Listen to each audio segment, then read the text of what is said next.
Hello दोस्तों, स्वागत है आपका हमारे YouTube channel Kailash institute of chemical sciences में।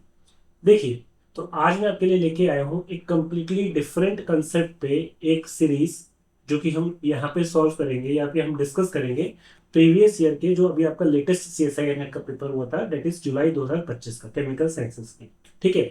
तो मैंने यहाँ पर यूनिक क्यों बोला है, अलग क्यों करने की कोशिश करी है, वो ये कि instead of solving this paper in one shot, है ना, जैसे कि बहुत से लोग कर भी रहे हैं, जैसे मैंने पहले भी, अगर आप लोगों ने मेरे प्रीवियस वीडियो देखा हो तो हमने एक एमपीपीएससी का इन डिटेल 3-4 घंटे का वन शॉट सोल्यूशन डिस्कस किया है। पर मैंने यहाँ पे क्या किया, थोड़ी सी स्ट्रेटेजी में अपने चेंजेस लेके आए। क्या चेंजेस लेके आया हूँ मैं वो स्ट्रेटेजी में, कि मैंने ये डिसाइड किया है, ये जो चेंज लाया हूँ मैं आपको पहले ही बता देता हूँ, हमारे जो स्टूडेंट्स से फीडबैक हमें मिला और बेसिकली जो मैंने भी सोचा उसके हिसाब से ये मैंने डिसाइड किया है, हमने ये डिसाइड किया है कि instead of giving one shot हम इसको क्या करेंगे, 5 से 7 क्वेश्चंस के फ्रेम में इसको डिवाइड करेंगे और इसको एक ऐसी सीरीज डेवलप करेंगे जिसमें से कि हम एट अ टाइम केवल 5 से 7 क्वेश्चन मिनिमम, मतलब कम से कम 5 क्वेश्चन हम डिस्कस करेंगे और ऐसे में आपको कंटिन्यूसली डेली की डेली वीडियो अपलोड और पोस्ट करता रहूँगा। देखिए, तो इससे बेनिफिट क्या होगा, तो अकॉर्डिंग टू मी, मेरे कंसेप्ट के हिसाब से देखो क्या होगा इसमें। वन शॉट में क्या होता है कि हमको पता है कि हमें 100 क्वेश्चंस करने हैं, है ना। तो उससे क्या होगा कि हो सकता है मैं किसी क्वेश्चंस को थोड़ा सा जल्दी जल्दी एक्सप्लेन करूँ। तो जो लोग ऑलरेडी पढ़ चुके हैं, जो लोग ऑलरेडी एक्सपीरियंस है, तो वो तो हो सकता है ग्रास्प कर रहे हैं, लेकिन जो स्टूडेंट बिगिनर है, जो अभी अभी आया है हमारे चैनल पे या जिसने अभी भी तैयारी स्टार्ट की है या जिनका ये पहला अटेम्प्ट हो सकता है उन्हें थोड़ा सा क्या हो, दिक्कत हो कि भाई ये एक्चुअली कहाँ से आ गया, इसके पीछे का अंडरलाइन कंसेप्ट क्या है। तो इससे होगा बेनिफिट ये कि जैसे कि मैं क्लास में पढ़ाता हूँ, आपको बिल्कुल वैसे ही फील आएगा। एक एक चीज हम कंसेप्ट वाइज लॉजिकली, हम ये नहीं करेंगे कि यार इसका तो ये होता है, हमने डायरेक्ट शॉर्टकट बता दिया और आप बोलोगे, हम मैं आपको बोल दूं कि भाई शॉर्टकट लगाओ और ये आंसर आपको निकालना है। लास्ट में मैं आपको बताऊंगा कि एग्जाम में इसको सॉल्व करने का शॉर्टकट तरीका या कहना चाहिए स्मार्ट तरीका क्या है, जिससे जब आप एग्जाम में बैठो तो आपका क्वेश्चन 5 से 10 सेकंड के अंदर, ज्यादा से ज्यादा आधे मिनट के अंदर, 30 सेकंड के अंदर आ जाए। लेकिन एट द सेम टाइम आपको उसका अंडरलाइन प्रिंसिपल भी तो पता हो, मैकेनिज्म भी तो पता हो कि क्या हो, क्योंकि अगर इसी तरीके का कोई दूसरा सवाल आ जाए तो वहां क्या करें, क्या लगाओगे शॉर्टकट आप। अगर आपको कंसेप्ट पता है तो हो सकता है आप उसको क्वेश्चन को टैक्टफुली डील करें। और मैं ये कोशिश करूंगा अपनी तरफ से कि इस वीडियो के माध्यम से मैं आपको एटलीस्ट बेसिक से एडवांस तक के सारे कंसेप्ट डील कर सकूं, जो कि वन शॉट में जनरली मेरे लिए तो एटलीस्ट पॉसिबल नहीं हो पाता। ठीक है। तो एक्सपेरिमेंट कर रहा हूँ, देखिए आपको पसंद आए तो आप बताइएगा। आपको अगर कोई फीडबैक हो, अगर आपको वन शॉट वाला ही चाहिए तो वो बता दीजिएगा, हम एक बार में टेस्ट पूरा डिस्कस कर लेंगे। तो मेरे हिसाब से एटलीस्ट वो बिगनर स्टूडेंट्स के लिए ये सीरीज ज़्यादा हेल्पफुल रहेगी। चलिए, तो बिना टाइम वेस्ट किए हम स्टार्ट करते हैं। तो हम डिस्कस करेंगे जुलाई 2025 का पार्ट बी और पार्ट सी का, एक एक करके डिस्कस करते हैं। ठीक है। चलिए, तो आइए स्टार्ट करते हैं। देखिए बच्चों, पहला सवाल ये जो है क्वेश्चन नंबर 21, मैं पार्ट बी का ले रहा हूँ। Part A aptitude if time permits we will discuss, but हमारा कोर्स जो कंसेप्ट है वो हम केमिस्ट्री से डील करेंगे। तो इसमें जो पहला सवाल है ये, आप, तो मैं आपको ये सजेस्ट करूंगा कि रैंडमली बेटा ऐसे वीडियो को मत देखो। अगर आप अफरा तफरी के लिए देखने को आए हो तो अलग बात है, लेकिन जो बच्चे सीरियस नोट पे कर रहे हैं, जो एक्चुअली प्रिपेयर करना चाहते हैं, उनके लिए मेरा एक सिंसियर सजेशन ये है कि आप अपनी एक नोटबुक लेके बैठिए, क्योंकि 2 नोटबुक लेके बैठिए, क्योंकि बेसिकली एक आपकी थ्योरी क्लियर हो जाएगा और एक अगर मैं कोई शॉर्टकट या कोई स्मार्ट वे बताऊंगा कि जिसको हम जल्दी से कर सकते हैं, तो वो भी आप उसको अलग से मेंशन कर सकते हो। फॉर्मूला हो गया, मैकेनिज्म हो गया, that you can note down in a separate copy. ठीक है। चलिए, तो देखिए पहला जो क्वेश्चन है 21 का, ये आपका कहाँ से आया है, कंपाउंड ए, पहले मैं पढ़ लेता हूँ। Compound A on Hofmann exhaustive methylation. हाँ, तो चलिए आगे डील करने से पहले मैं आपको एक पहला पॉइंट जो आप चाहो तो अपने कॉपी में नोट कर सकते हो, क्या हो कि जब भी कोई क्वेश्चन आए तो आप पहले ये डिसाइड करो, इंस्टेड ऑफ सॉल्विंग, सॉल्व करने से पहले आप पहले ये देखो कि बेटा ये कौन से टॉपिक से आया है। ठीक है। और कौन से टॉपिक्स के बाद कौन से सब टॉपिक से आए। अगर आपने ये 2 काम सक्सेसफुली कर लिया तो यकीन मानिए कि आपके इस क्वेश्चन को सही सॉल्व करने की प्रोबेबिलिटी एटलीस्ट 60% तो हो जाएगी बिना उस क्वेश्चन को सॉल्व किए। तो ये क्वेश्चन देखते हैं, पहले पढ़ लेते हैं। हाँ, और उसके लिए क्वेश्चन को पढ़ना, देखिए मेरी ये आदत है, बीच बीच में मैं ना सॉल्व करते करते आपको थोड़ा सा ज्ञान देने की कोशिश करता हूँ। ऑफलाइन में भी मैं यही करता हूँ, ठीक है, यहाँ पे भी मैं यही कर रहा हूँ। हो सकता है बहुत से स्टूडेंट को पसंद नहीं आए, लेकिन तरीका बेटा मेरा यही है। आप क्या करो, सबसे पहले जो की वर्ड्स हैं उसको अंडरलाइन करो। ठीक है। और दूसरा मेंटली सोच लो किस टॉपिक से और सब टॉपिक से। जैसे कि मैं पहले क्वेश्चन पढ़ रहा हूँ, compound A on Hofmann exhaustive methylation involving 2 cycles followed by ozonolysis gives benzaldehyde, formaldehyde and 2,2-dimethyl propane D. तो बेटा अब इसमें देखिए जो की चीज है उसको हम यहाँ पर क्या करेंगे, अंडरलाइन कर लेंगे। कौन कौन सी रिएक्शन दी गई है, हॉफमैन एग्जॉस्टिव मिथाइलेशन पहला, थोड़ा सा मैं इसको क्या करता हूँ बढ़ा लेता हूँ। दूसरा फॉलोड बाई ओजोनोलिसिस से हमें क्या मिला, 3 प्रोडक्ट मिले हमें, एक मिला बेंजल्डिहाइड, दूसरा फॉर्मल्डिहाइड और तीसरा प्रोडक्ट 2,2-डाइमिथाइल प्रोपेन। और इसने क्या पूछा है, ए का स्ट्रक्चर क्या है, मतलब स्टार्टिंग स्ट्रक्चर क्या है। तो बेटा ये आपका कौन से टॉपिक का है, बेटा ये आपका जो टॉपिक है वो आपका कौन सा है, ऑर्गेनिक केमिस्ट्री का है, ठीक है। और सब टॉपिक की बात करें तो ये कौन सा है आपका, रिएक्शन मैकेनिज्म का। तो देखिए इसको सॉल्व करने के दो तरीके, पहला फॉरवर्ड अप्रोच कि हम ए से प्रोडक्ट तक जाएं, या बैकवर्ड अप्रोच कि हम प्रोडक्ट से वापस रिएक्टेंट की तरफ जाएं, इसे जिसे हम कहते हैं रिट्रोसिंथेसिस।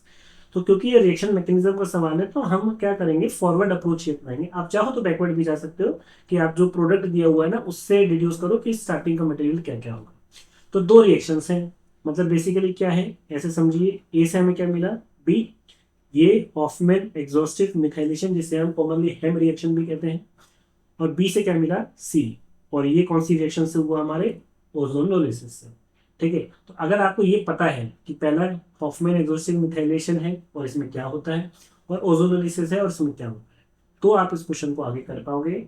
और अगर आपको इन दोनों में कहीं भी डाउट है कि आपको नहीं समझ में आ रहा है कि यार हॉफमैन एग्जॉस्टिव मिथाइलेशन में क्या होता है, क्या रिएजेंट होता है, क्या प्रोडक्ट बनता है, मेरा आपको बिल्कुल जेन्युइन सजेशन है कि इस क्वेश्चन को अटेम्प्ट ना करें, कितना ही आपको ये फील आ रहा हो यार इसे हम कर सकते हैं, ठीक है। अननेसेसरी आपका टाइम वेस्ट होगा और चांसेस नहीं है कि आप इस क्वेश्चन को कर पाओ। अगर आप श्योर हो कि यार ये दोनों रिएक्शंस क्या होती है, इसमें क्या क्या प्रोडक्ट बनता है, तो ही मैं आपको सजेस्ट करूंगा कि आप इसमें आगे जाइए, ठीक है। हो सकता है वीडियो बेटा थोड़ा सा लेंदी हो जाए, तो कुछ लोगों को थोड़ा सा ये बोर भी लग सकता है, आई डोंट नो। आप मुझे कमेंट करके बताइएगा कि जो पेस से हम चल रहे हैं क्या ये ठीक है, क्या इसमें कोई इंप्रूवमेंट की जरूरत है, या सीधे सीधे हम क्वेश्चन को सॉल्व करके डायरेक्ट आंसर पे आ जाएगा। जैसा आप बोलोगे हम उस हिसाब से एडेप्ट कर लेंगे। चलिए ठीक है, तो अभी हम मान के चल रहे हैं कि आपको पता है हेम रिएक्शन में क्या होता है। तो देखिए बेटा हेम रिएक्शन में क्या होता है, हेम रिएक्शन में हॉफमैन एग्जॉस्टिव मिथाइलेशन, नाम से समझ में आ रहा है कि यहाँ पे क्या होगा, सक्सेसिव मिथाइलेशन होगा। तो होता क्या है, जैसे RNH2 है, इन जनरल में आपको बता रहा हूँ। तो कोई भी आप एक मिथाइल आयोडाइड, कोई भी एक इलेक्ट्रोफाइल जहां मिथाइलेशन पॉसिबल है वहां हम कराते हैं कि नाइट्रोजन को लोन पर अटैक करता है, यहाँ से आयोडाइड माइनस निकल जाता है, क्या बनता है RNH। तो क्या बनता है RNH है। लेकिन क्योंकि नाइट्रोजन का लोन पेयर हाईली रिएक्टिव होता है तो ये प्रोसेस यहाँ तक रुकती नहीं है तब तक जब तक कि सारे हाइड्रोजन किससे रिप्लेस नहीं हो जाते, मिथाइल से। तो ये हो जाएगा RNMe2। बट ये रिएक्शन बेटा यहाँ पर भी नहीं रुकती क्योंकि अब नाइट्रोजन के पास स्टिल क्या है, लोन पेयर। और आप ध्यान रखिएगा पूरी पीरियोडिक टेबल में सबसे ज्यादा मिस्टीवियस जो है वो नाइट्रोजन का लोन पेयर ही है। जब तक ये रहेगा तब तक कुछ ना कुछ करता रहेगा। तो ये क्या करेगा, फर्दर मिथाइल पर अटैक करेगा और अल्टीमेटली क्या बना लेगा, RNMe3+। इसको हम बोलते हैं क्वाटरनरी अमोनियम सॉल्ट। तो ये फर्स्ट स्टेप होता है हॉफमैन एग्जॉस्टिव मिथाइलेशन का। नेक्स्ट स्टेप में क्या होगा, यहाँ पे बीटा एलिमिनेशन होगा। अब यहाँ जो R ग्रुप है तो इसके पास बीटा कार्बन पे हाइड्रोजन होने चाहिए। बीटा कैसे कह रहे हैं, जैसे मैं R को मान लीजिए CH2 CH3 ले लूं, NMe3+, ठीक है। तो ध्यान रखिएगा कि नाइट्रोजन से जुड़ा कार्बन अल्फा कार्बन, उससे बगल वाला कार्बन बीटा कार्बन। तो बीटा कार्बन पर अगर हाइड्रोजन है तो मैं इसको कैसे लिख सकता हूँ, देखिए मैं इसको ऐसे लिख सकता हूँ, सॉरी, CH2H। तो कोई भी एक बेस के साथ जब इसकी रिएक्शन होगी तो ये क्या करेगा, इसका एक H निकाल देगा, ये वाला बॉन्ड यहाँ शिफ्ट होगा, ये वाला बॉन्ड यहाँ शिफ्ट होगा, क्या बन के निकल जाएगा, NMe3 ट्राइथेलमीन। और इन दोनों के बीच में क्या बन गया, CH2 CH2 के बीच में bond, you will get your alkene. तो ये एक कंप्लीट साइकिल होती है हॉफमैन एग्जॉस्टिव मिथाइलेशन की, methylation followed by beta elimination.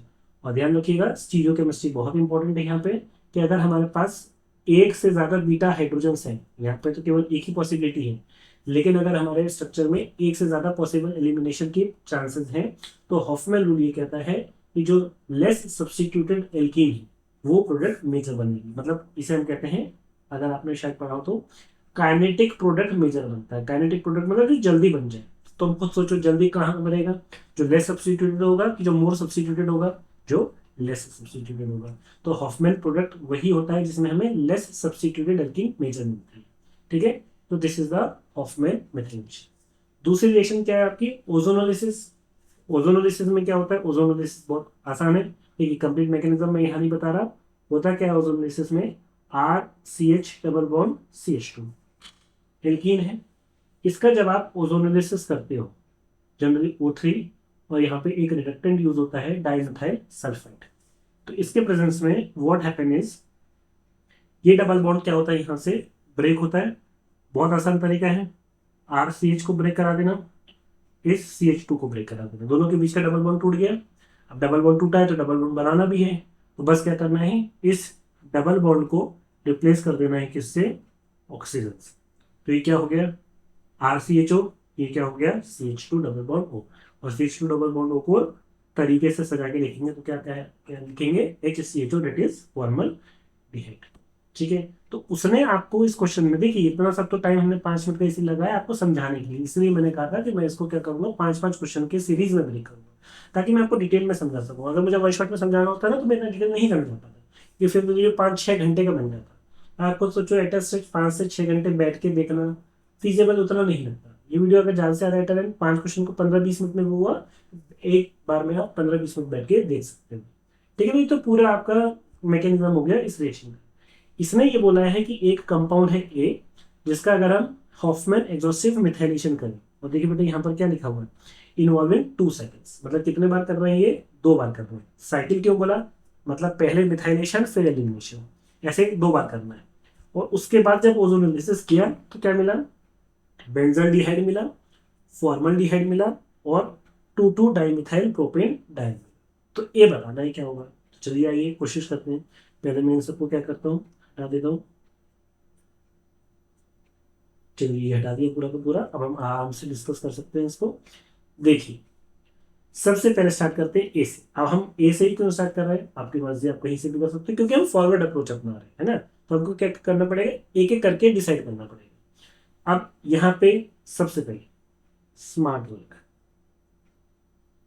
ठीक है। स्मार्ट वर्क देखिए क्या है, मुझे जो एक प्रोडक्ट मिला है वो क्या है यहाँ पर, 2,2 डाइमिथाइल, मतलब एक ही कार्बन पे 2 मिथाइल है।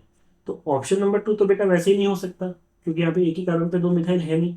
तो 1, 3 और 4 में से कोई एक हो सकता है। ठीक है, तो 2 ऑप्शन को तो मैंने यही क्या करा, पहले एलिमिनेट कर दिया। तो अब मेरे को एटलीस्ट अगर करना पड़ेगा तो ज्यादा से ज्यादा 3 करने पड़ेंगे, बट इतनी की भी जरूरत नहीं है, उससे पहले ही हमारा आंसर आ जाएगा। जनरली ऐसा होता है। तो हम बिल्कुल 1 से स्टार्ट करते हैं। तो 1 से देखिए क्या है, NH, ये हो गया 2 मिथाइल, और यहाँ पर क्या लगा हुआ है, फिनाइल। तो पहली साइकिल हॉफमैन एग्जॉस्टिव मिथाइलेशन की क्या कहती है, क्या होगा। तो फर्स्ट स्टेप में 2 स्टेप प्रोसेस है ये आपका हॉफमैन एग्जॉस्टिव मिथाइलेशन। तो क्या होगा, ये जो नाइट्रोजन है NH, इसका क्या बना देना है आपको, क्वाटर्नरी अमोनियम सॉल्ट।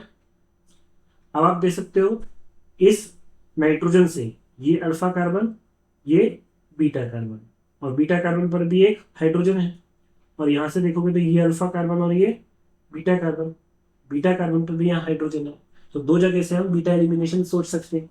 तो कौन सा मेजर बनेगा, मैंने आपको पहले कहा है, हॉफमैन रूल ये कहता है कि उस साइड से एलिमिनेशन होगा या वो एल्किन मेजर मिलेगी जो लेस सब्स्टिट्यूटेड हो। तो यही मेंटली सोच लो, अगर ये हाइड्रोजन गया तो यहाँ डबल बॉन्ड बनेगा, और अगर ये वाला हाइड्रोजन गया तो ये डबल बॉन्ड बनेगा। तो यहाँ पर एक मिथाइल का सब्स्टिट्यूशन है, यहाँ पे कोई सब्स्टिट्यूशन नहीं है। मतलब कौन सा हाइड्रोजन निकालेंगे हम, ये वाला। तो क्या मिला आपको,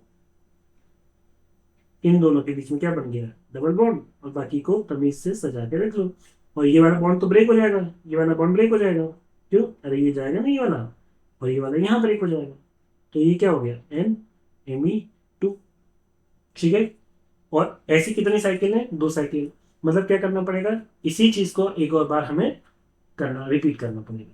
तो रिपीट कैसे करेंगे, इसका अगर मैं हेम कराऊं, हॉफमैन एग्जॉस्टिव मिथाइलेशन कराऊं, तो मैं ना बार बार क्या करूंगा, इस पूरे को सिलेक्ट करता हूँ। आपकी मेहनत थोड़ी सी बच जाएगी, आपकी मेहनत थोड़ी सी बढ़ जाएगी, क्योंकि बस मुझे क्या करना है, यहाँ पर पेस्ट ही करना है।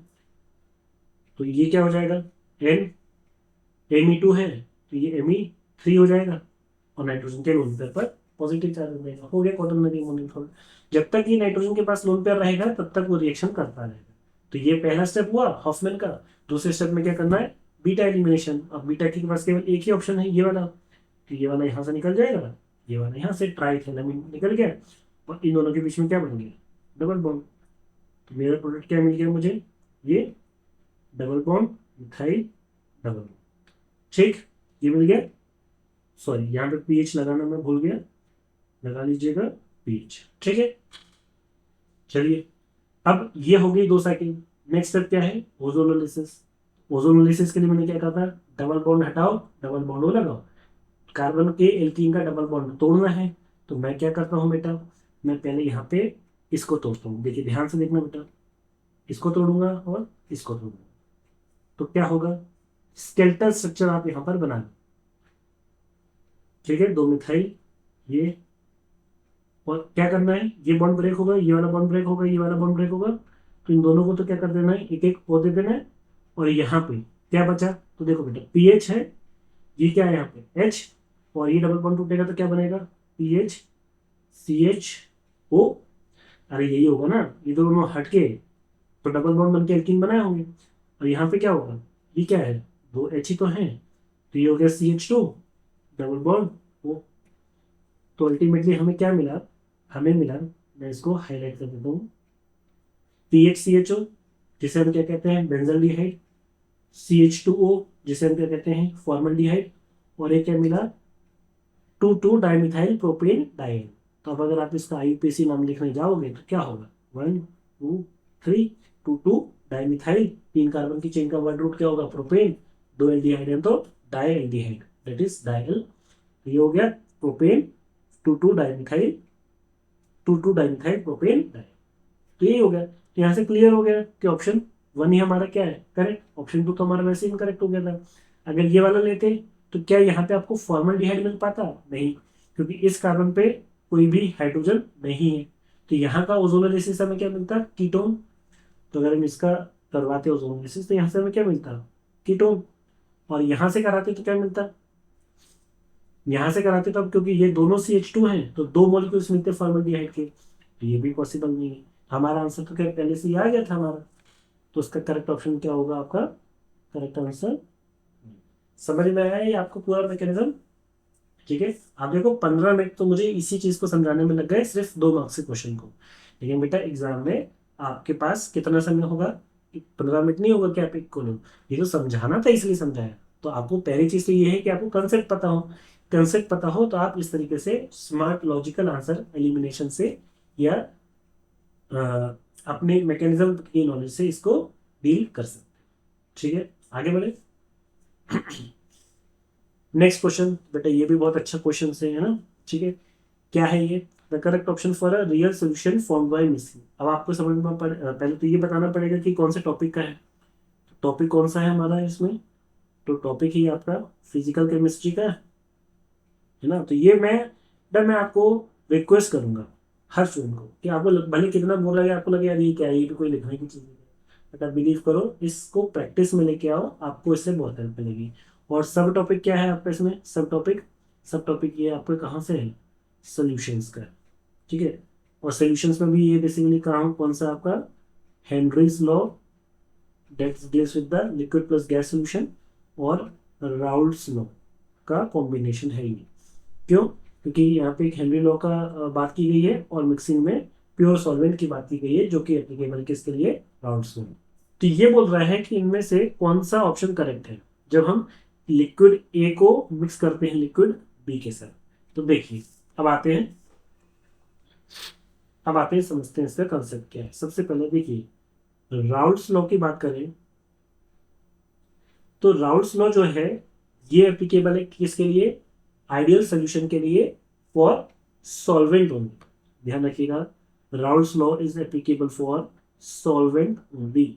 और राउल्ट्स लॉ ये कहता है कि जो पार्शियल वेपर प्रेशर है सॉल्वेंट का, जिसको हम डिनोट कर रहे हैं पीए से। क्यों पीए से कर रहे हैं, आप ए और बी दोनों से कर सकते हो, क्योंकि यह जो ग्राफ प्लॉट किया गया है यहाँ पे pressure versus mole fraction of B के रेस्पेक्ट में। प्लॉट किया है। मतलब यहाँ पे एक्स बी कितना होगा, 0 है ना, मोल फ्रैक्शन 0 है। तो अगर एक्स बी 0 है तो एक्स ए क्या है, 1। एक्स ए का 1 का मतलब यहाँ पर क्या है, मेरे पास प्योर ए है। और प्योर ए का मतलब क्या हो गया, ये मेरा सॉल्वेंट हो गया। और जैसे जैसे मैं लेफ्ट टू राइट जा रहा हूँ, मैं बी धीरे धीरे क्या कर रहा हूँ, बढ़ा रहा हूँ। मतलब बी मेरे लिए किस तरीके से काम कर रहा है, सल्यूट की तरह काम कर रहा है। तो यहाँ पर ए को मैं सॉल्वेंट मान रहा हूँ, बी को क्या मान रहा हूँ, सल्यूट मान रहा हूँ। तो राउल्स लॉ ये कहता है कि जो पार्शियल वेपर प्रेशर है प्योर सॉल्वेंट का, या पार्शियल वेपर प्रेशर जो सॉल्वेंट का, वो बराबर होता है उसके मोल फ्रैक्शन के, मैं इसको थोड़ा सा अलग तरीके से लिखूंगा, वो इक्वल होता है उसके मोल फ्रैक्शन के multiplied by vapour pressure of pure solvent. मतलब जब भी हमारे पास एक लिक्विड का मिक्सचर होता है ए और बी का, तो उसमें जो सॉल्वेंट है, मान लीजिए हमने यहाँ पे सॉल्वेंट किसको माना, ए का, तो जो सॉल्वेंट का वेपर प्रेशर है वो किसके बराबर होगा, उस सोल्यूशन में उस सॉल्वेंट के मोल फ्रैक्शन के multiply by it's pure form of vapour pressure. मतलब जब आप कोई भी सोल्यूट ऐड नहीं किया था उस समय जो उसका वेपर प्रेशर था, जिसको हम किससे रिप्रेजेंट कर रहे हैं, पी नॉट ऑफ ए से।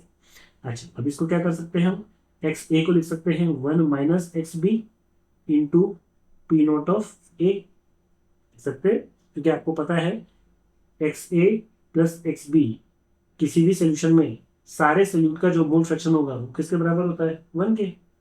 ठीक है। और दूसरा कौन सा लॉ है बेटा हमारा, दूसरा लॉ है हमारा हेनरीज लॉ। तो हेनरीज लॉ ये कहता है कि जो वेपर प्रेशर है सल्यूट का, बी का, किसकी बात हो रही है यहाँ पे, लिक्विड की।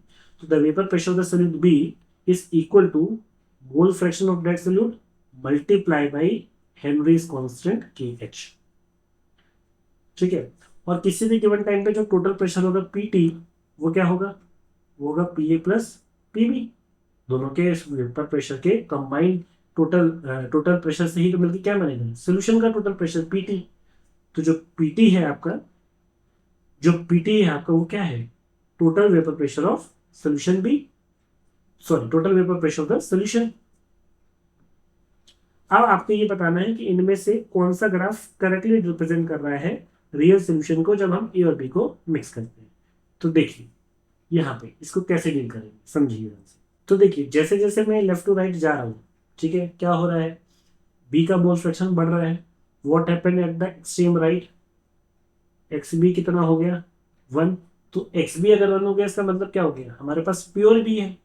तो अगर हमारे पास प्योर बी है तो उस समय जो वेपर प्रेशर होगा वो किसके बराबर होगा, प्योर सॉल्वेंट के वेपर प्रेशर के, that is vapour pressure of pure B. जैसे जैसे आप राइट से लेफ्ट जा रहे हो वैसे वैसे बी का मोल फ्रैक्शन क्या होता जा रहा है, कम होता जा रहा है। और वैसे वैसे जैसे जैसे मोल फ्रैक्शन बी का कम होगा, इस लाइन के लॉन्ग, इस डॉटेड लाइन के लॉन्ग, देखिए मैं आपको यहाँ से समझाता हूँ, इस डॉटेड लाइन के लॉन्ग क्या होगा, वेपर प्रेशर क्या होगा, कम। सोचने वाली बात है कि यहाँ पर ये स्ट्रेट लाइन क्यों आई है। तो बेटा ये बहुत आसान है, आपको राउल्स लॉ पता है क्या है। अगर हम एक्स बी इजिकल टू 1 पर बात करें, जब हमारे पास प्योर बी था, मतलब प्योर सॉल्वेंट था, तो उसके लिए राउल्स लॉ क्या कहता है, तो राउल्स लॉ ये कहता है कि जो पी का, जो बी का वेपर प्रेशर होगा that is equal to mole fraction of B multiplied by vapour pressure of pure B. और जैसे जैसे हम राइट टू लेफ्ट जा रहे हैं मोल फ्रैक्शन क्या हो रहा है, कम हो रहा है। बेटा ये वाई एक्सिस पर हमने क्या लिया है, पार्शियल प्रेशर, और एक्स एक्सिस पर क्या लिया हुआ है, मोल फ्रैक्शन। ये हमारे लिए क्या हो गया, एम। तो ये किसकी क्वेश्चन बन गई, Y equal to M X की। और ये किसकी क्वेश्चन बेटा हमारी, स्ट्रेट लाइन की, तो इसलिए स्ट्रेट लाइन आएगा। और हेनरीज लॉ में भी आप देखोगे तो ये भी वाई, इसको मैं थोड़ा सा इससे कर देता हूँ, ये वाई इजिकल टू, ये क्या हो गया आपके लिए, मोल फ्रैक्शन एक्स, और ये क्या हो गया एम। तो Y equal to M X की। इसलिए यहां भी आपको क्या मिल रहा है, आप देखोगे के बी। तो अगर हम सोल्यूट के रेस्पेक्ट में बात करें, अगर हम बी को एज ए सोल्यूट ट्रीट कर रहे हैं, तो P B equal to X B into क्या हो जाएगा, के एच। तो एक्स बी क्या हो जाएगा, एक्स बी क्या हो जाएगा राइट पर 1, तो पी बी बराबर किसके हो जाएगा, के एच के। तो ये चीज यहां पर भी है, के बी लिखा है, कहीं कहीं के एच लिखा होता है, प्लीज कंफ्यूज मत होइए। के बी का मतलब हेनरीज कांस्टेंट है फॉर सोल्यूट बी। जनरली इसको स्टैंडर्ड नोटेशन में के एच लिखते हैं, पर इन्होंने के बी लिख दिया, कोई इशू नहीं। ठीक है, पहले मैं ये क्लियर, इतना ये चीज आपको क्लियर है कि अगर हम राउल्स लॉ से देखेंगे तो क्या होगा, एट एक्सट्रीम राइट जब हमारे पास प्योर बी है तो ये वेपर प्रेशर किसके बराबर हो जाएगा, प्योर सॉल्वेंट के वेपर प्रेशर के बराबर हो जाएगा। और अगर हम बी को एज ए सल्यूट ट्रीट करें तो ये किसके बराबर हो जाएगा, हेनरिक्स लॉ के हिसाब से के बी के बराबर हो जाएगा। अब जब रियल सोल्यूशन मिक्स होगा, जब ए और बी, तो ये कंडीशन किसकी है, ये दोनों कंडीशन किसकी है, आइडियल कंडीशन लिया हुआ है बेटा हमने, इस में हमने क्या लिया हुआ, आइडियल कंडीशन। लेकिन रियल सोल्यूशन डिविएशन शो करेगा आइडियल बिहेवियर से। अब हमें ये डिसाइड करना है कि इन चारों में से कौन सा ग्राफ करेक्ट है। तो पहले इसको आप ये सोचो, चारों ग्राफ को तसल्ली से देख लो और ये डिसाइड करो कि क्या हम एलिमिनेशन से कोई ग्राफ को निकाल सकते हैं क्या। बिल्कुल निकाल सकते हैं। कैसे, हम ग्राफ नंबर सी को, पॉइंट नंबर सी को तो सिरे से खारिज कर सकते हैं। क्यों, ये तो बेटा उल्टी गंगा बह रही है, ठीक है, ऐसे उल्टा तो जाएगा नहीं। क्यों, जब हमारे पास प्योर, मतलब जब हमारे पास एक्स बी जीरो है, तो इसका मतलब यहाँ पर क्या बता रहा है, वो क्या बताने की कोशिश कर रहा है कि हमारे पास यहाँ पे सॉल्वेंट का या बी का कुछ एक वेपर प्रेशर है, वो तो पॉसिबल ही नहीं है, तो नेगेटिव तो जाएगा नहीं, तो ये हो नहीं सकता। तो इसका मतलब 1, 2 और 4 में से ही कोई एक चीज हो सकती है। ठीक है, अब और कौन सा हो सकता है इन दोनों में से, तीनों में से, वो हम ट्राई करते हैं देखने का। ठीक है, अच्छा क्वेश्चन था ये, तो पहले मैं ये साफ कर दूं। चलिए अब रियल सोल्यूशन के बिहेवियर को समझने की कोशिश करते हैं। देखिए इंटरेस्टिंग है, ध्यान से समझिए। एक्सट्रीम राइट पे आ जाइए बेटा। जब हमारे पास क्या था, प्योर बी था, जब एक्स बी वन था, जैसे जैसे हम थोड़ा सा आगे चले, मतलब थोड़ा सा लेफ्ट की तरफ चले, इस समय क्या होगा, बी का मोल फ्रैक्शन क्या होगा, थोड़ा सा कम होगा। भाई मान लीजिए यहाँ पर 1 है, मतलब ये 100%, बिल्कुल थोड़ा सा, सपोज कर लेते हैं यहाँ पे कितना है, 95% बी है। तो अभी भी इस रीजन में, इस रीजन में मैक्सिमम अमाउंट में क्या प्रेजेंट है, बी। तो जो आपका रियल सोल्यूशन होगा उसका बिहेवियर मोर और लेस किसके जैसा होगा, बी के जैसा। तो वो कौन सी लाइन को ट्रेस करेगा, सॉल्वेंट की लाइन को कि सल्यूट की लाइन को, सॉल्वेंट की लाइन को। अरे यार एक बात बताओ कि जब हम यहाँ पर एक्स बी पर 0 थे, जब एक्स बी पर 1 थे बिल्कुल राइट पर, तो उस समय 100% था।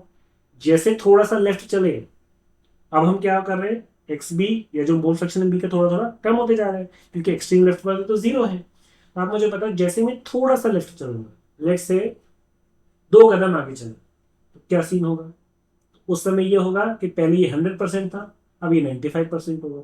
तो अभी भी तो बल्क में आपके पास क्या है, बी ही है। तो अभी भी आपका बी किसकी तरह बिहेव कर रहा है, सॉल्यूट की तरह कि सॉल्वेंट की तरह, सॉल्वेंट की तरह। तो अगर ये सॉल्वेंट की तरह बिहेव कर रहा है तो कौन सी लाइन को ट्रेस करेगा, सॉल्वेंट की लाइन को कि सॉल्यूट की लाइन को, सॉल्वेंट की लाइन को। और ये जो नीचे वाली डॉटेड लाइन है, ये कौन सी लाइन है, ये सॉल्वेंट की लाइन है। और ऊपर वाली लाइन कौन सी लाइन है, सल्यूट की लाइन। तो at very less quantity of A, मतलब जब ए की क्वांटिटी कम होगी, या ये कह लो कि बी अभी भी मेजर क्वांटिटी में है, तो ये अभी भी किसको फॉलो करेगा, अभी भी ये सॉल्वेंट को फॉलो करेगा। और जैसे जैसे आप राइट की तरफ जाते जाओगे, अब धीरे धीरे ये कौन सी लाइन पे टेंजेंट ड्रॉ करेगा, या कौन सी लाइन को टच करने लगेगा, सल्यूट लाइन। या इसको अलग तरीके से भी समझ सकते हैं। कैसे अलग तरीके से समझ सकते हैं, जब एक्सट्रीम लेफ्ट पर थे तो हमारे पास क्या था, प्योर ए, बी बिल्कुल भी नहीं था। जैसे ही थोड़ा सा आगे चले, 5 कदम आगे चले, तो बी कितना हो गया, लेट्स से 5% हो गया। ठीक है, अब ये बी किसकी तरह है, अगर 5% है तो उसका मतलब ए 95% है। तो बी क्या है मेरे लिए यहाँ पर, सल्यूट।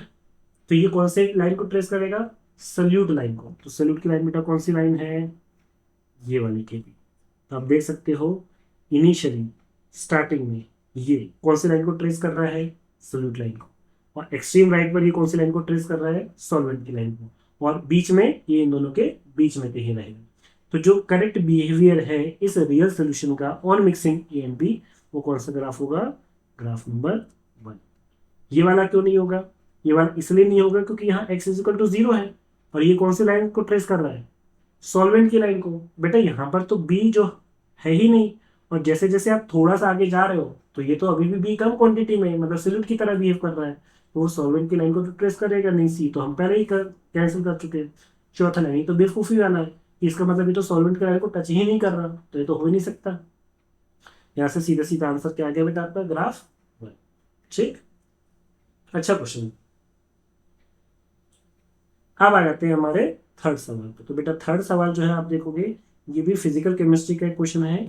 और ये कहाँ से आया है अगर हम बात करें, तो ये जो आया है आपका स्टैटिस्टिकल थर्मोडायनामिक्स। ठीक है। और स्टैटिस्टिकल थर्मोडायनामिक्स में भी अगर हम स्पेसिफिक बात करें तो ये बोल्ट्जमैन डिस्ट्रीब्यूशन लॉ है। सिंपल फॉर्मूला बेस्ड सवाल। टू कंफर्मेशन दिए हुए हैं एक सिंगल मॉलिक्यूल की ए एंड बी के, और उनकी एनर्जी दी हुई है 5 kT and 9 kT respectively at temperature T पर। और आपको क्या बताना है, fraction of molecule in conformation B. तो किसी भी दो गिवन टेम्परेचर पे मॉलिक्यूल्स का जो फ्रैक्शन होता है वो किससे पता चलता है, बोल्ट्जमैन का। तो P I, let's P I is the population of the molecules at a particular conformation, या ऐसे हम कह सकते हैं कि fraction of the molecule at any given temperature. तो ये कैसे पता चलता है, P I is given by E की power minus E I by K T. I is the particular conformation of that molecule, यहाँ पर हमारे ये हो गया, डिवाइडेड बाई समेशन ऑफ ई की power minus E I by K T. तो आप बोलोगे कि सर दोनों तो चीज सेम है। नहीं बेटा, दोनों चीज सेम नहीं है। ऊपर वाला क्या बताता है, तो ये जो टर्म है ना आपका, ये वाला टर्म, ये वाला टर्म, ये ई की power minus E I by K T, ये बताता है fraction of molecule eight a given confirmation. किसी एक पर्टिकुलर कंफर्मेशन में कितने फ्रैक्शन ऑफ मॉलिक्यूल होंगे ये बताएगा। और नीचे क्या है, इसको हम पार्टीशन फंक्शन भी कहते हैं। ये बताता है total of all the fraction, total of all the fraction. सारे फ्रैक्शन को अगर हम ऐड कर दें तो आप खुद सोचो, पी आई क्या बताएगा, probability of finding the particle at a given conformation, और यही पूछा है इसने। तो fraction of the molecule in conformation B कितना है, तो यह आपको बताना है। तो ऊपर वाला देखिए, आपके पास अगर मैं बोलूँ दो फ्रूट्स है, एक एप्पल और एक बनाना, ठीक है। मैं बोलूँ 5 एप्पल है और 3 बनाना है, तो what is the fraction of the Apple, तो आप बोलोगे 5/8। फ्रैक्शन ऑफ बनाना 3/8। कैसे बताया, तो 5 क्या है, fraction of particular fruit, divided by नीचे क्या लिया था आपने, टोटल नंबर ऑफ फ्रूट्स। वैसे यहाँ पर ऊपर वाला न्यूमरेटर में कौन सा टर्म है, ई की power minus E I by K T, fraction of the molecule in a particular conformation. और नीचे क्या है, total of all the conformation, ठीक है। सब आपको उसको सॉल्व करना है। अगर आपको पी ए चाहिए, ए का ही चाहिए ना, कि क्या प्रोबेबिलिटी है उस पर्टिकुलर कंफर्मेशन में रहने की, नहीं नहीं नहीं नहीं, sorry sorry sorry, P A नहीं चाहिए, पी बी चाहिए, बी का कंफर्मेशन चाहिए। मतलब what is the probability of finding the molecule in conformation B, the fraction of the molecule in conformation B. तो कैसे निकालोगे, ई की मतलब, तो बी की एनर्जी कितनी दी हुई है 9 kT, तो ई की power minus 9 kT divide by K T. तो के टी से के टी क्या हो जाएगा, कैंसिल, डिवाइड बाई ये क्या होगा ऊपर वाला, fraction of the molecule in conformation B, और नीचे टोटल। तो टोटल के लिए ई की power minus 9 kT by K T plus E की power minus 5 kT by K T. देखो आपको डायरेक्टली ये इसलिए दिया हुआ था केटी, क्योंकि केटी से केटी क्या हो जाए, कैंसिल। ये सब कट गया कट गया कट गया कट गया, अल्टीमेटली क्या बचा, P B is equal to E की पावर माइनस 9 अपॉन ई की पावर माइनस 9 प्लस ई की पावर माइनस 5। बोलोगे सर ये ना तो कोई ऑप्शन दिख नहीं रहा, तो कोई बात नहीं बेटा, होल न्यूमरेटर और डिनोमिनेटर को थ्रू आउट डिवाइड कर दो किससे, ई की पावर माइनस 9 से। अरे किसी भी नंबर से मैं मल्टीप्लाई करता हूँ, किसी भी नंबर से मैं डिवाइड करता हूँ, तो एक्सप्रेशन के न्यूमेरिकल वैल्यू पे कोई फर्क नहीं पड़ेगा। मैं क्या कर रहा हूँ, ई की पावर माइनस 9 से मल्टी डिवाइड कर रहा हूँ किसको, न्यूमरेटर को भी और डिनोमिनेटर को भी। तो मैं अगर ई की पावर माइनस 9 से डिवाइड करूँ तो क्या हो जाएगा ऊपर, बोलो, ई की power minus 9 divide by E की पावर माइनस 9, तो ऊपर हो जाएगा 1 डिवाइड बाई 1 प्लस ये हो जाएगा ई की power minus 5 divide by E की पावर माइनस 9। तो बेटा जब ई की पावर ऊपर लेके जाओगे यहाँ पे तो क्या हो जाएगा, ई की पावर प्लस 9। तो आपको एक लॉ ऑफ इंडाइसिस पता है कि ए की पावर एम इंटू ए की पावर एन क्या होता है, ए की पावर एम प्लस एन। तो जब मैं इसको ऊपर लेके जाऊंगा तो ये हो जाएगा ई की पावर माइनस 5 इंटू ई की पावर प्लस 9, डेट इज ई की पावर हो जाएगा 4, ये हो जाएगा ई की पावर 4। अब आप चेक करो बेटा इसमें से कौन सा ऑप्शन है आपका, कौन सा ऑप्शन है यहाँ पे आपका, 1/1 प्लस ई की पावर 4। नेक्स्ट क्या है आपका, नेक्स्ट देखिए, among the following the correct representation for the LUMO of benzene. तो ये क्वेश्चन किसका है आपका, अगर आप देखोगे तो ये आपका ऑर्गेनिक केमिस्ट्री का क्वेश्चन है। और कौन से सब टॉपिक का है, एमओटी का, मॉलिक्यूलर ऑर्बिटल थ्योरी। या जनरली ये जो पढ़ाया जाता है ये कहाँ पढ़ाया जाता है, एरोमेटिसिटी चैप्टर में, या अलग से अगर हम बॉन्डिंग पढ़ रहे होते हैं तब भी हम इसको डील करते हैं। तो ये एक एमओटी का सवाल है, इसमें से ही पूछा है the correct representation for the LUMO of benzene कैसे डिसाइड करेंगे। तो बेटा एक रूल है जिसे हम कहते हैं फ्रॉस्ट रूल। फ्रॉस्ट रूल ये कहता है कि अगर हमें मॉलिक्यूलर ऑर्बिटल्स प्रिडिक्ट करने हैं, खासकर साइक्लिक कंपाउंड्स के, ठीक है, तो पहले देखिए फर्स्ट थिंग फर्स्ट, पहले आपको ये पता हो कि मॉलिक्यूलर ऑर्बिटल्स बनते किससे हैं। तो बेटा मॉलिक्यूलर ऑर्बिटल बनते हैं एटॉमिक ऑर्बिटल्स, एओ एटॉमिक ऑर्बिटल से। और एक प्रिंसिपल है LCAO का, linear combination of atomic orbital, जो ये कहता है कि जितने एटॉमिक ऑर्बिटल्स कंबाइन होते हैं उतने ही मॉलिक्यूलर ऑर्बिटल बनेंगे। तो अगर मैं बेंजीन का एक डायग्राम ड्रॉ करूँ, तो ये है एक बेंजीन का मॉलिक्यूल।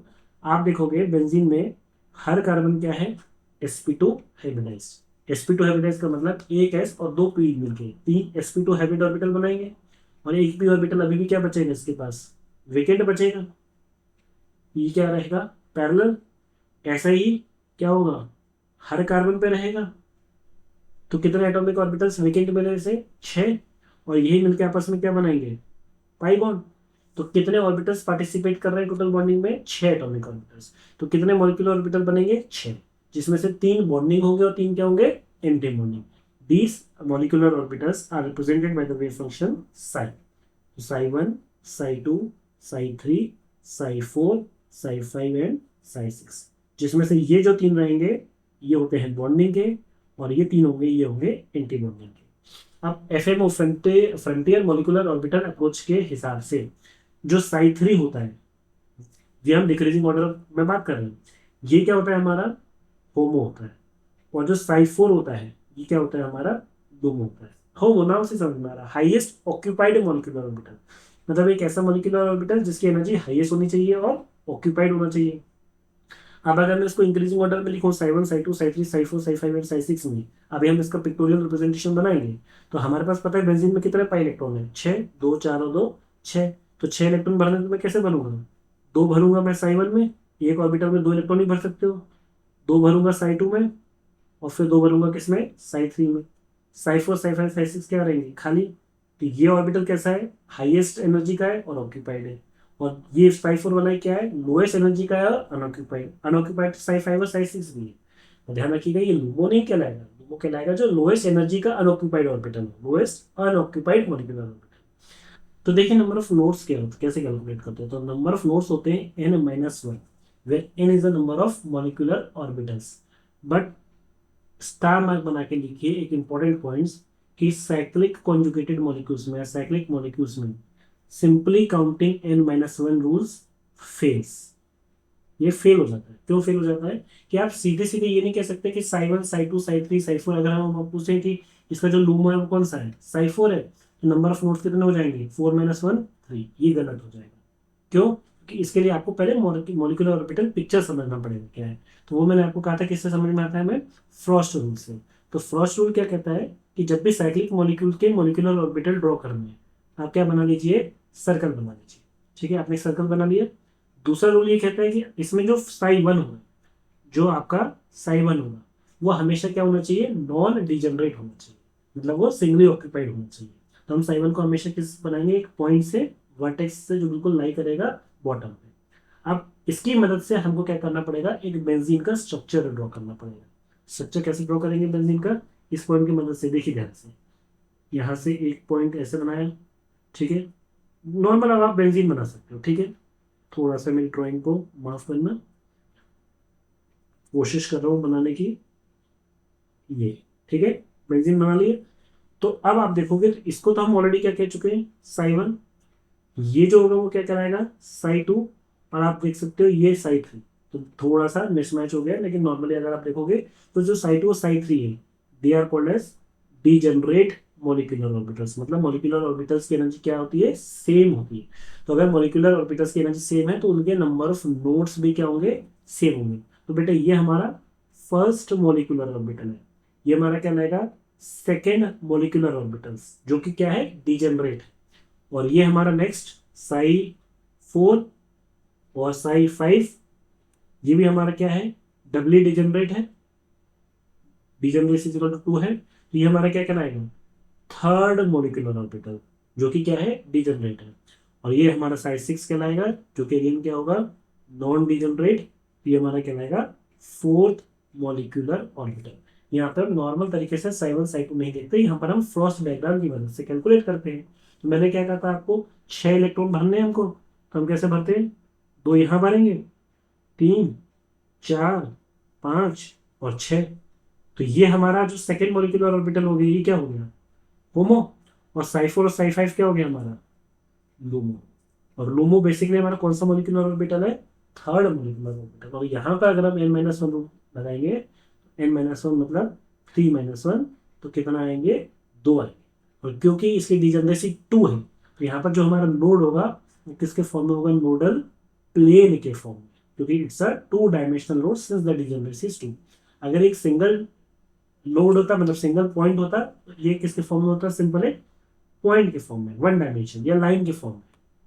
ठीक है, 1 डायमेंशन मतलब अगर सिंगल नोड होता तो किसके फॉर्म में होता है, ये लाइन के फॉर्म में। ये हमारा क्या, नोडल प्लेन है। ध्यान रखिएगा बेंजीन के केस में जो लूमो होता है वो एक नोडल प्लेन होगा, पहली चीज। और कितने होंगे number of nodal planes, 2 nodal plane होंगे, क्योंकि since this LUMO is contained in the third molecular orbital, जो कि क्या है हमारा डबली डिजनरेट। तो बेटा कंफ्यूज करने के लिए एग्जामिनर ने बहुत अच्छा क्वेश्चन बनाया था कि बहुत से लोगों को लगता है अच्छा बेंजीन का लूमो साई 4 है, और नंबर ऑफ नोड्स जो क्वांटम में हम पढ़ते हैं n-1, 4-1 क्या कर देते हैं 3, और आपका आंसर क्या हो जाता है, गलत।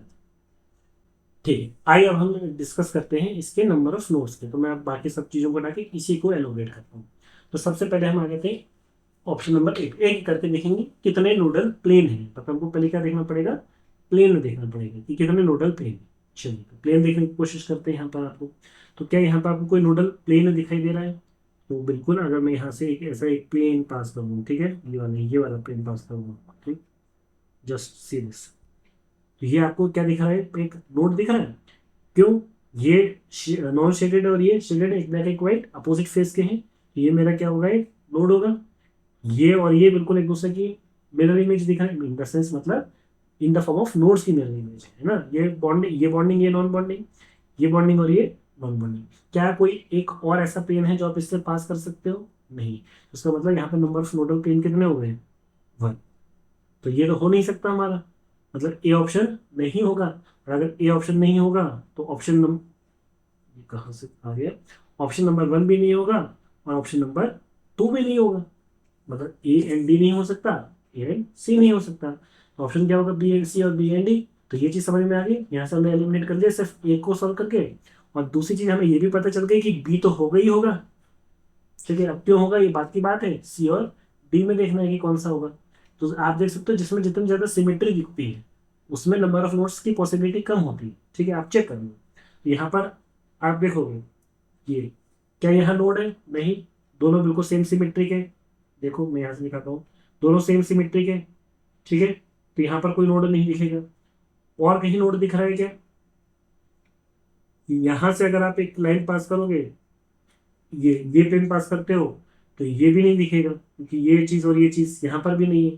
तो डी भी नहीं हो सकता। तो इसका मतलब जब डी नहीं हो सकता तो क्या बचा, बी एंड सी ऑप्शन आपको बचा। ठीक है, एक तो मेरे को ये दिख रहा है क्लियरली नोडल प्लेन। कैसे नोडल प्लेन दिख रहा है, आप देख सकते हो बिल्कुल, ये और ये बिल्कुल अपोजिट फेस के, ये दोनों अपोजिट फेस के। और दूसरा नोडल प्लेन कौन सा दिख रहा है मेरे को, ये वाला। तो ये देखो यहाँ पर कोई भी ऑर्बिटल्स नहीं है, तो इस प्लेन के अलावा कोई भी ऑर्बिटल लाई नहीं कर रहा। इसका मतलब यहाँ पे भी probability of finding the particle क्या हो जाएगी, 0।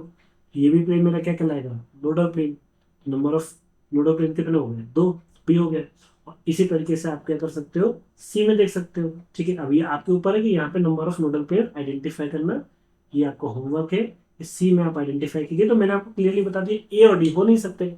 ठीक है, ए और डी हो नहीं सकते, तो ऑप्शन नंबर 1 नहीं हो सकता, ऑप्शन नंबर 2 नहीं हो सकता। और डी में क्योंकि आपको दिख ही नहीं रहा है तो ऑप्शन नंबर 4 भी नहीं होगा। तो ऑप्शन नंबर क्या होगा, this is the smart way of. ठीक है, तो बट इसके लिए आपको कंसेप्ट पता होने चाहिए। कौन से कंसेप्ट पता होने चाहिए, कि how to draw the molecular orbital diagram for cyclic molecules with the help of Frost diagram like benzenes, and in all the cyclic molecules the number of nodal planes and the number of nodes is equal to total number of molecular orbitals -1 n-1। यहाँ पे simple linear वाले के लिए n-1 rule fail हो जाता है। मतलब वैसे देखें तो साई 4 है जो लूमो कहलाएगा बेंजीन का, लेकिन अगर हम 4-1 करेंगे तो 3 आ जाएगा। तो नंबर ऑफ नोड 3 नहीं होते, क्योंकि जो साई 4 होता है जो साई 2 और साई 3 होता है, ये क्या होते हैं, डिजेनरेट मॉलिक्यूलर ऑर्बिटल्स होते हैं, और जो ऑर्बिटल्स डिजेनरेट्स होते हैं उनके नंबर ऑफ नोड्स भी सेम होते हैं। तो साई 2 और साई 3 के भी नंबर ऑफ नोड्स सेम ही होंगे, that is equal to 1, because this is considered to be the second molecular orbitals. ठीक है, देखिए ये रिलेटिवली आसान सवाल है। In a colloidal solution the zeta potential is the electric potential vector. अब देखिए ये सवाल कहाँ का है आपका, ये आपका सरफेस केमिस्ट्री का सवाल है, और सरफेस केमिस्ट्री का सवाल है, और ये कहाँ से आया है, सिंपल सिंपल आपके कोलाइड्स का 2 मार्क का सिंपल होता है। देखिए यह कंसेप्ट आपको पता होना चाहिए, जीटा पोटेंशियल क्या होता है। Basically it is the potential at the outer surface, that is the shear surface, जिसे हम कहते हैं स्लाइडिंग प्लेन या स्लाइडिंग लेयर। ठीक है, मैं आपको ड्रॉ करके बता देता हूँ। सपोज कीजिए फॉर एग्जांपल एक ऐसा कोलाइड है जो हमारा नेगेटिवली चार्ज कोलाइड से, ठीक है, पहले मैं बता देता हूँ। मान लीजिए ये मेरा एक नेगेटिवली चार्ज कोलाइडल पार्टिकल है, ठीक है। चलिए मैं इसके ऊपर नेगेटिव चार्ज ड्रॉ कर लेता हूँ ये। अब अगर मेरा एक नेगेटिवली चार्ज कोलाइड है तो इसके सरफेस के ऊपर कौन से चार्ज अट्रैक्ट होंगे, पॉजिटिव चार्ज। ठीक है, तो इसके जस्ट आउटर में एक क्या लेयर बनेगी, जिसे हम बोलते हैं स्टर्न लेयर। स्टर्न लेयर मतलब ये होती है फिक्स लेयर होती है। ठीक है, जो पहली लेयर बनती है वो कहलाती है स्टर्न लेयर। अच्छा, इसी के बाद जस्ट बाद एक काउंटर आयन की लेयर होगी। ये मैं आपको समझाता हूँ क्या होती है। देखिए जैसे सपोज कीजिए आपके पास एक नेगेटिवली चार्ज क्लोराइड है लाइक सल्फाइड, एस माइनस। ठीक है, अब जब इसके ऊपर आपको एक इलेक्ट्रोलाइट डालोगे, सपोज करो आपने AgNO3 डाला, लेट्स फॉर एग्जांपल, है ना, assume, तो उससे क्या होगा, सबसे पहले इस नेगेटिव चार्ज के ऊपर कौन सा आयन अट्रैक्ट करेगा, positive charge, positive ion that is silver ion. तो पहली लेयर जो बनेगी वो कौन से बनेगी, पॉजिटिव चार्ज की। अब क्योंकि आपके पास एक नेगेटिव चार्ज है, इस पॉजिटिव चार्ज के ऊपर कौन सा चार्ज अट्रैक्ट करेगा, negative charge, because this are all attracted by the electrostatic force of attraction. लेकिन क्योंकि ये आउटर लेयर है, बाहर की लेयर है, तो ये वाली जो लेयर होगी ये क्या होगी, रिलेटिवली वीक लेयर होगी। आप देख सकते हो साइज बड़ा है इससे, तो ये लेयर क्या होगी, रिलेटिवली वीक लेयर होगी। इसको हम बोलते हैं डिफ्यूज लेयर, डिफ्यूज लेयर।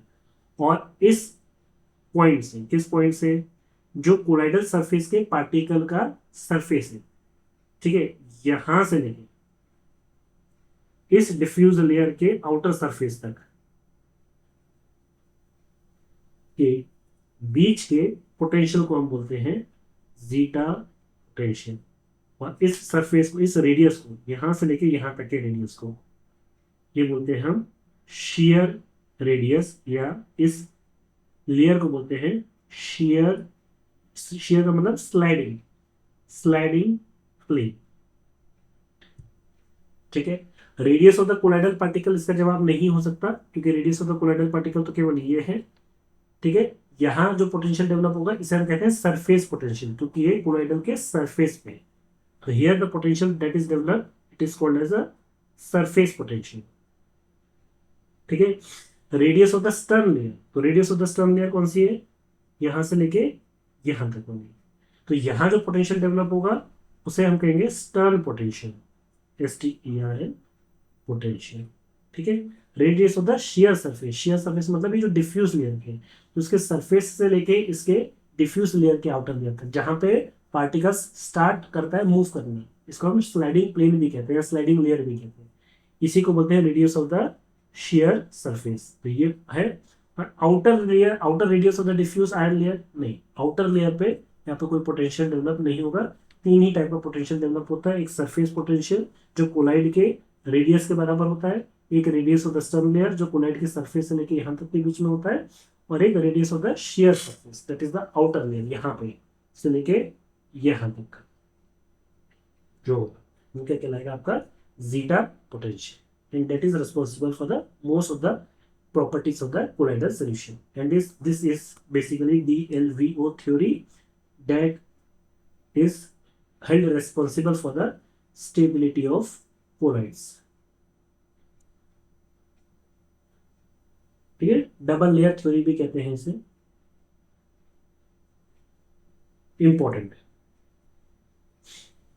तो आई होप हमें यार डिस्कशन को, काफी लंबा डिस्कशन हो गया हमारा, तो यहाँ पर हम इसको स्टॉप कर सकते हैं। आप देख सकते हो सिर्फ 5 क्वेश्चन को डिस्कस करने के लिए हमें ऑलमोस्ट 40 से 45 मिनट्स लग गए, बट आई थिंक इसकी वर्थ है कि अगर मैं इसको वन शॉट में समझाता तो आपको समझ सकते हो कि मैं इसको इतने डिटेल में नहीं समझा।